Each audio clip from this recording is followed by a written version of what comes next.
Hi, everyone. Welcome to Poet. I'm Radha Marcum, and today I have the pleasure of talking to poet Carol Moldaw, author most recently of Go Figure.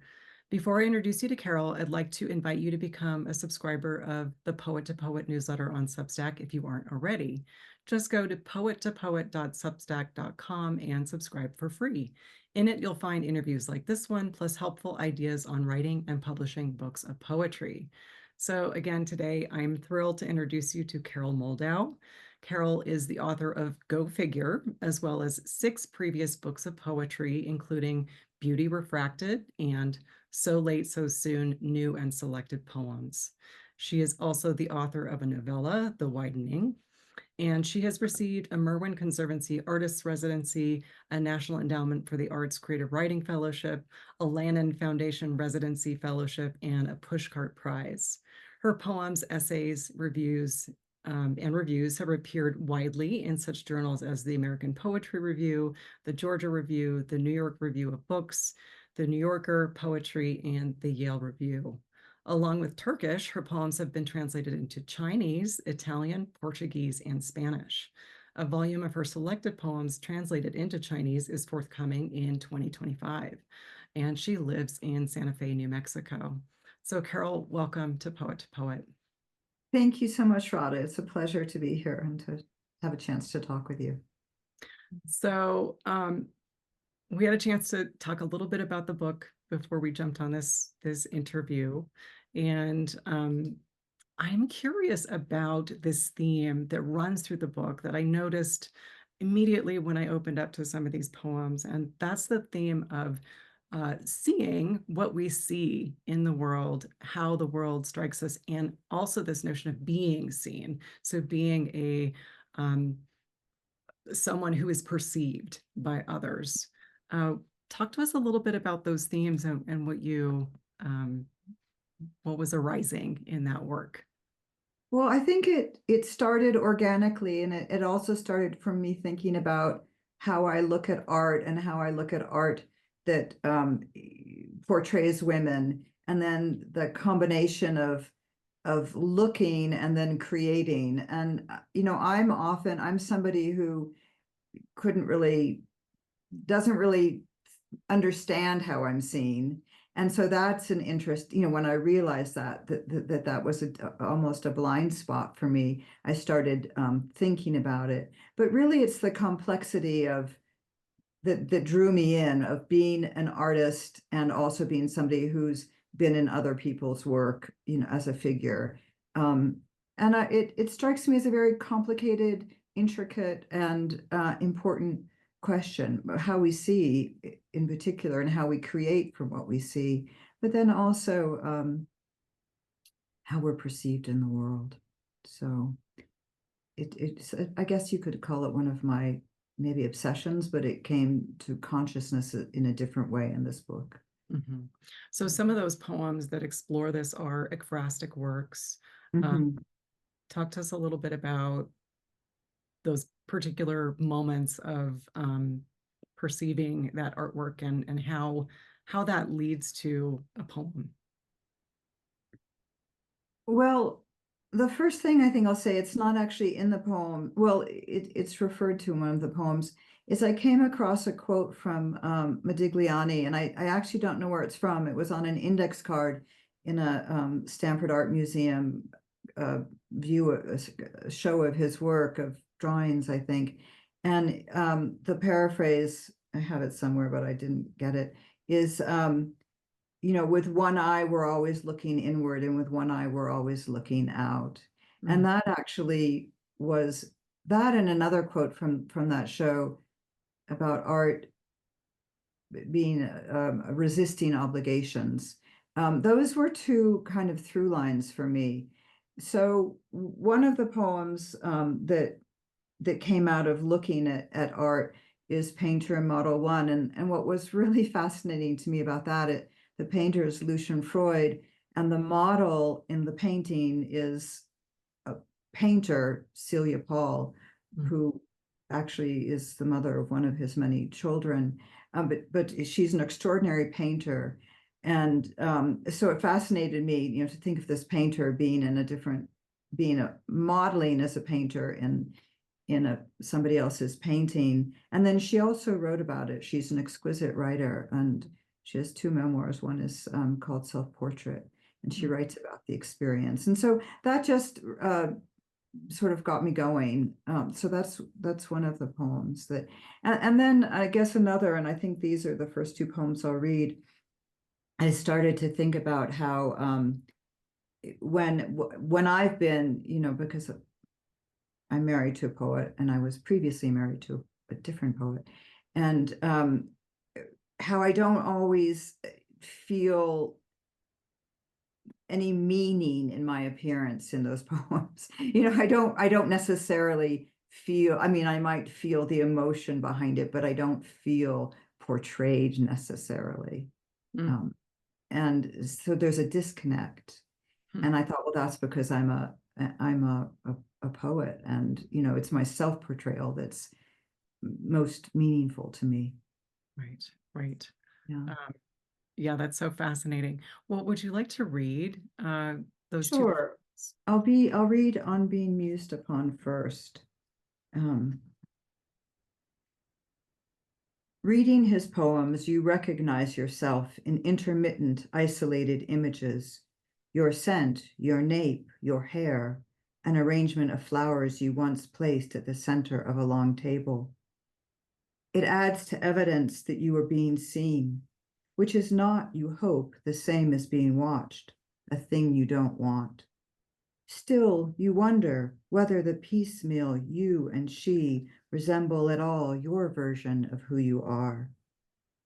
You may be seen, but your nature is to feel, disappearingly visible as vape smoke, as the scentless rings your daughter perfects as she begins to separate her identity from you both, from how or how not she is seen. Hmm. And I was saying the other day, I was talking to somebody about how that poem, I was surprised by the ending, that it veered off into a reflection about, the daughter. And sometimes when poems veer off, you think, oh, you're avoiding something, you're veering off because you don't want. But in that case, I felt that it was interesting and right, because really part of what the poem, I think, is trying to grapple with is it doesn't finally matter how you're seen. I mean, that it's important not to be preoccupied with how you're seen. Just as in the growth of the daughter, it's important for her, not to care if something gets approval or disapproval. It's so anyway. Yeah. Well, I could Yes. relate to that very much, that sense of the mother seeing in the daughter maybe some kind of dissonance in self-perception and my perception of my Right. daughter, for Right. example. But then Yes. this complication of the female, being female in the world, and that perceptions can be so have a lot of dissonance between the self-perception and the world's projections or Absolutely. perceptions. Yeah. And I think especially, well, I think it's different in different stages through life as a woman. I mean, certainly as a young woman, and you're necessarily, seen a certain way by, older men, younger, whatever, but mostly, or even, and then as you age, and I don't think I'll read it today, but one of the poems in here, Game Face, is quite a bit about that as well, about what what does it matter how how does aging affect how you're seen, and how does that, what does one want? Does one want to be seen differently? Mm, yeah, yes. Would you like to read Painter and Model 1? Sure, and I've already pretty much introduced it, so I'll just read it. It's after Lucian Freud's Painter and Model. Because she paints barefoot, she's barefoot in his painting of her painting. Well, not painting, but modeling for him as the painter she is, and gazing toward her ostensible model, splayed nude on a battered brown leather Chesterfield. Well, not gazing. Her eyes, as he painted them, are downcast, the lids closed. If they were open, it seems by the bowing of her head that she'd be looking at the model's outthrust knee. Though what the viewer notices first and foremost is what the paintbrush idling between her clasped hands is angled toward, the model's resting uncut cock. Both her inner and his outer gaze are ambiguous, distanced, his attending somewhere beyond the painting he's in, perhaps focused on the back of the canvas being painted as he lies there, or on the fanatical painter, not her standing at his side, who he did in fact model for, but the one outside the frame, who positioned, checked, repositioned them both, on, just so, or beyond him, and in a reverie of the imagined future onto us, our scrutiny. Akimbo, one knee rests on the couch pockmarked back, while the other extends over its edge, the weight of his heel on the floor, his curled toes pointing toward the same heap of squeezed out paint tubes and crisscrossing brushes that her right foot is on the periphery of, her toes pressing on a tube that's oozing olive green.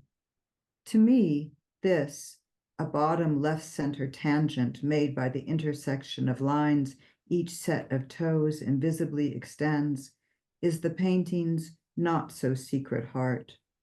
Her smock dress, used as her paint rag, is its own action painting, the cornered walls, a fresco's undercoat.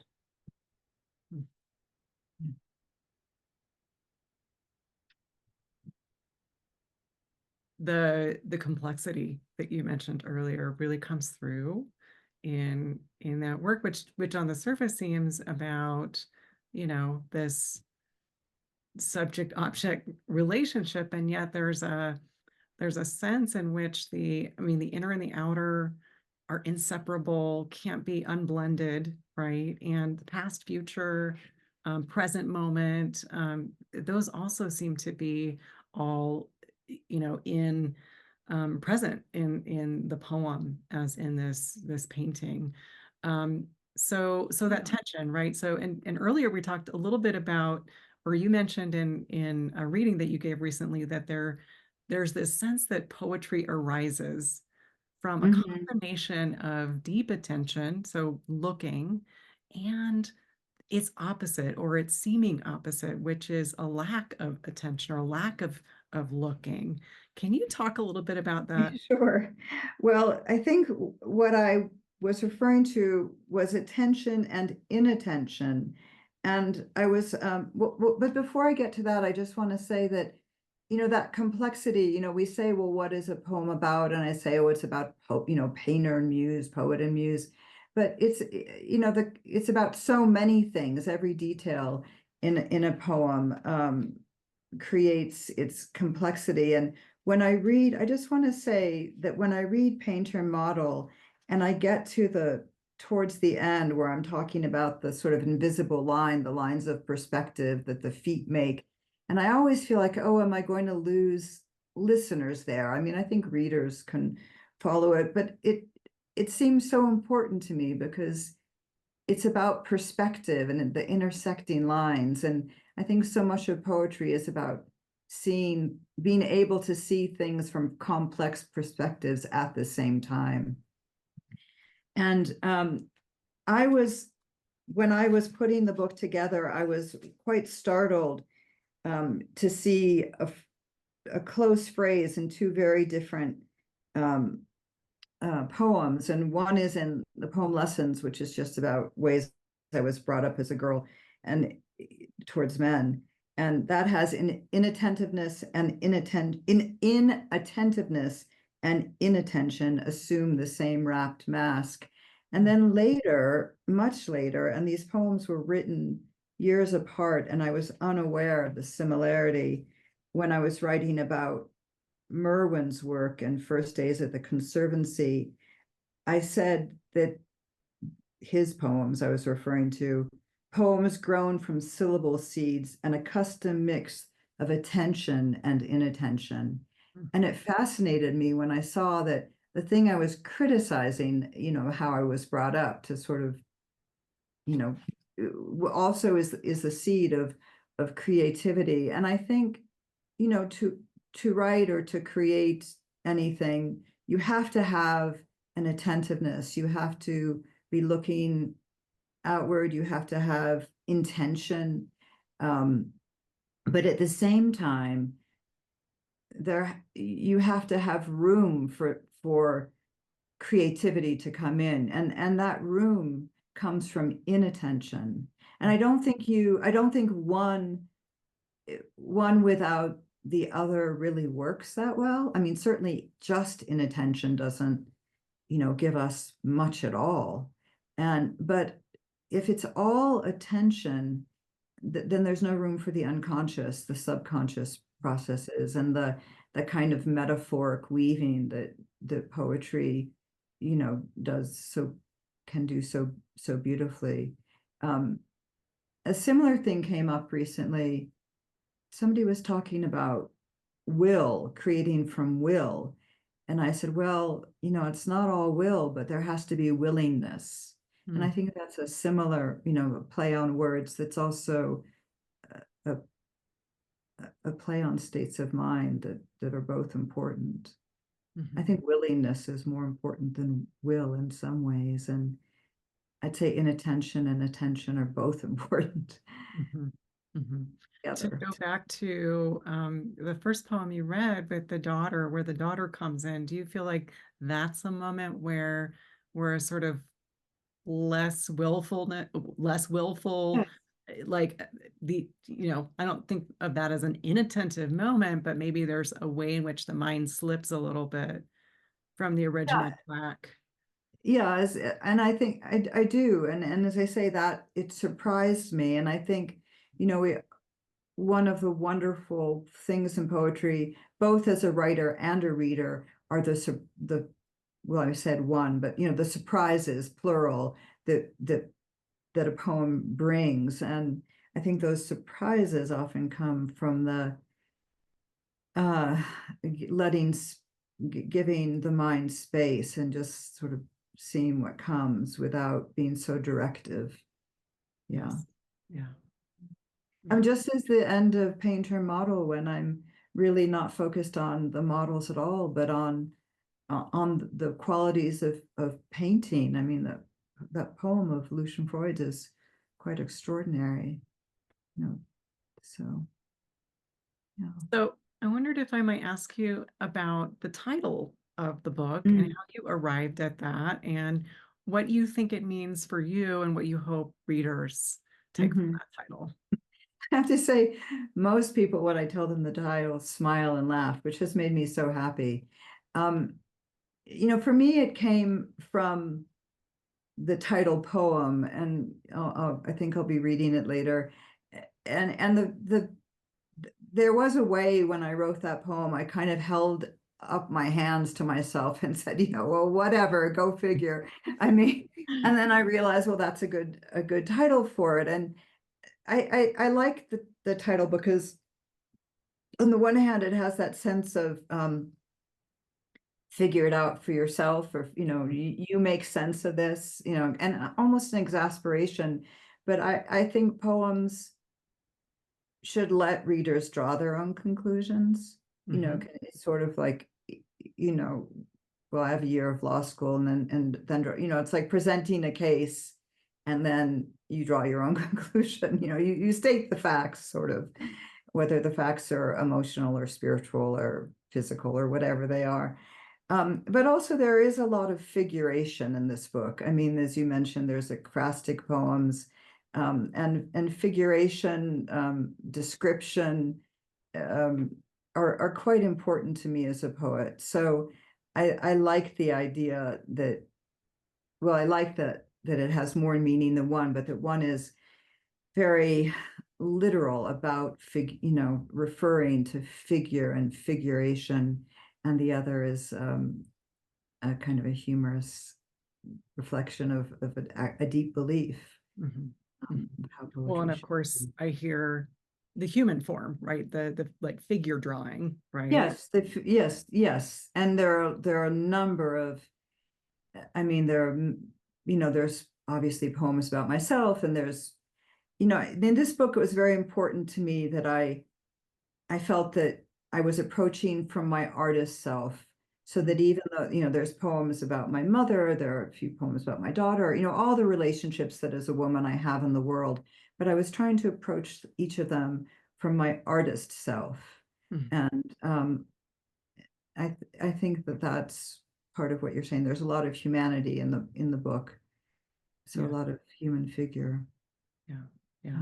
But Well, I, yeah, it's a wonderful, um, just as a moment of language, figure, if we take it out of that context of go, but figure is both noun and verb. yeah, So there's this way in which it's very embodied and yet also active. And right, I yeah. feel that in the poems. Right, and mental. I mean, it's embodied and it's a mental. It has, yeah, it was quite encompassing to me. The book had early on, very early on, a working title, which I don't know why I'm telling you, but it was repurposing the feminine. That Oh, was its interesting. working title. I mean, and Oh, I always knew that was not the title. sure. It I would, and when I say, so I was trying to approach everything from my artist self, I think, but my art, it's like female and artist. That was just all woven up for me Yeah. in this book. Yeah. Yeah, Would you like to read Go Figure? sure.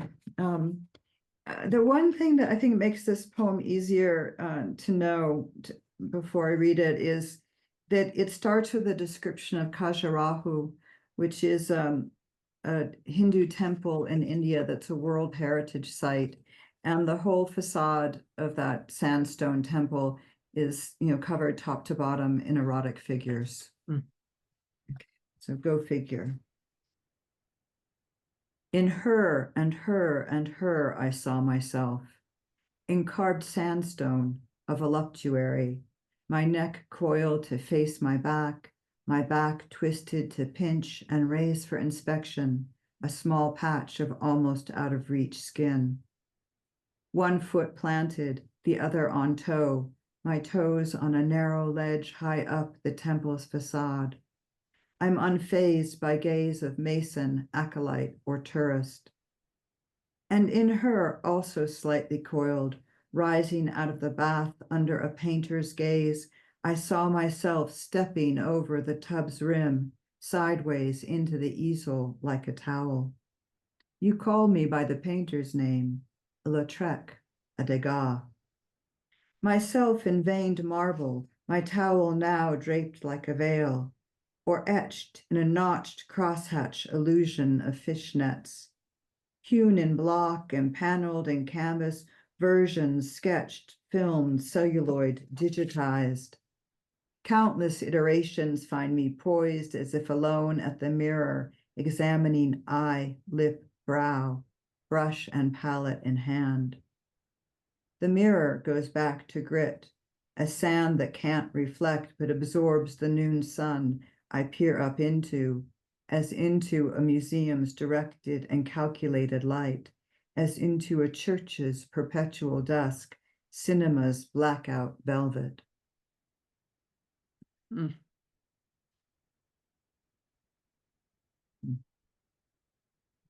I think in that I was really trying to describe the duality of, a woman looking at art, of female figuration in art, and the identification that I've so often felt, um, along with a sort of consciousness on top of that. Mm. Yeah.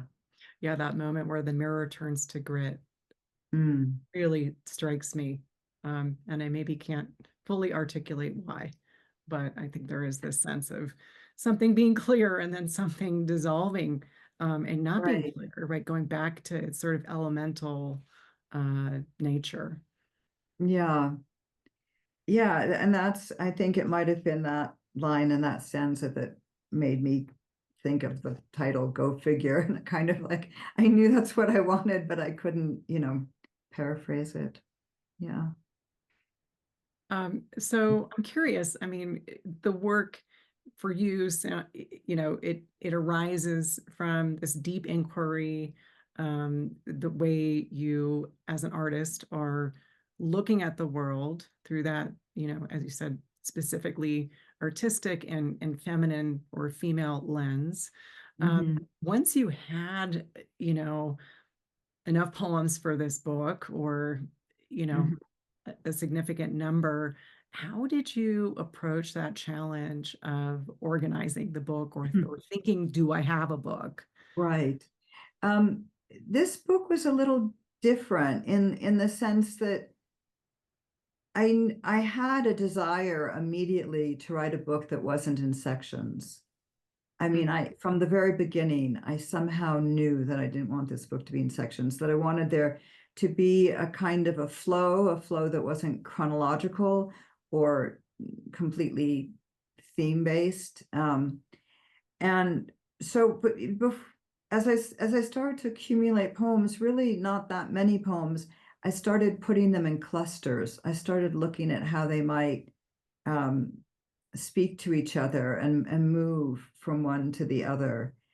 And so that and then I mean, I think because I don't write a book with intended, a stated theme, what's sort of a project book.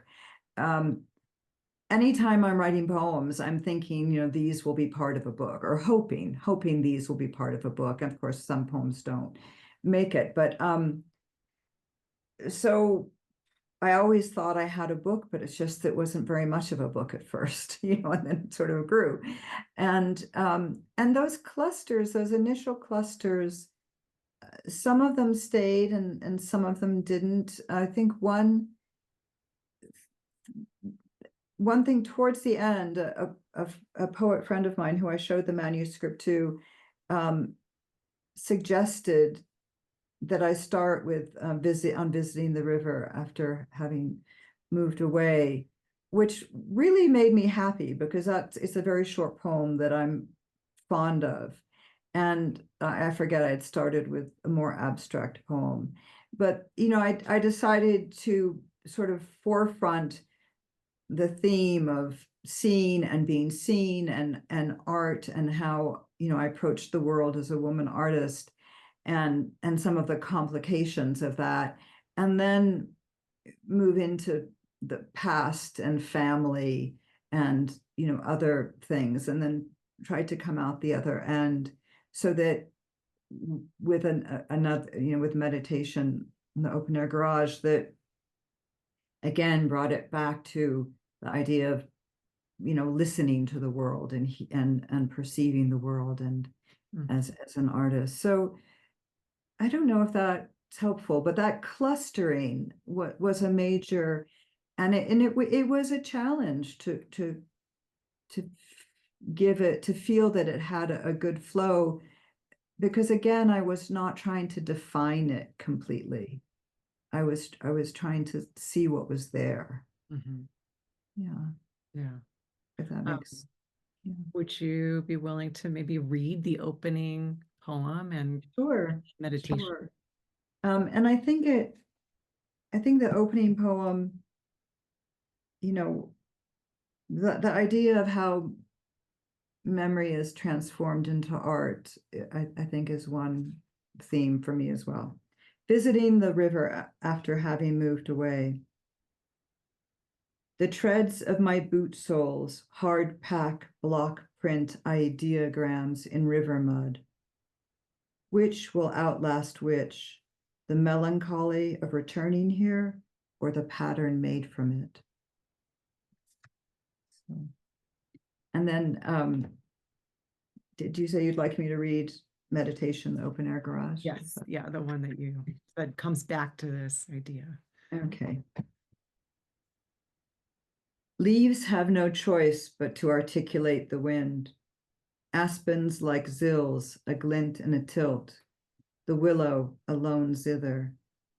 Riffling the cottonwoods at dusk, winds find me cushioned against the concrete in the open air garage, facing the trees, the drive, the road, the mountains up the canyon's other side, until an onrush bellows, a mindless, heartless ecstasy through the empty sack of me. It's just beautiful. I want to pause, like, indefinitely after hearing your poems, because Thank you. I hate to break that silence. Uh, but I think that, for me as a poet, I, that I feel like we're leaves, we have no choice but to articulate that, the wind passes through us and it makes a sound, different sound for each of us. Yeah, yeah. It's such a beautiful image. Um, well, it's been such a pleasure, Carol. This is such a beautiful book, and I hope everyone who's listening or watching or reading this will go out and get a copy if they don't have it already. Do you have any other words of advice for poets who are maybe a little bit earlier on their path of, Um, writing and looking at what it means to create a collection? well, you know, I, I think that you have to keep believing in yourself, and keep working. I think persistence and perseverance are a huge part of, success. Success for the individual poem is also, as well as for career success. Um, and you do have to have a kind of a ability to let things out, to not be afraid as things come out. But then you also have to have a cold eye. I really do believe you have to have a cold and clear eye.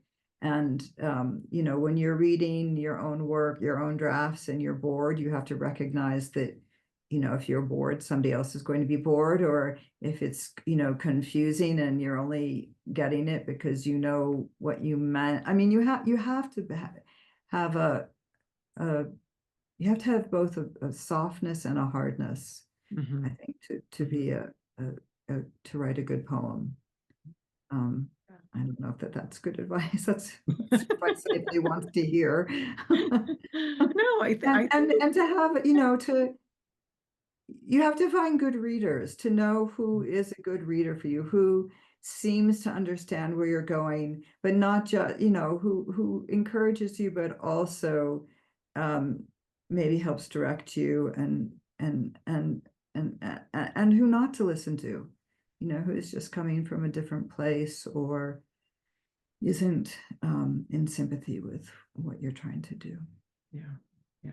It's hard to write in isolation. I do believe we should all find readers, I mean, individual readers to work with. Yes, absolutely. Yeah. Well, Carol, thank you again. It's been such a Thank, pleasure. thank you, Radha. It's always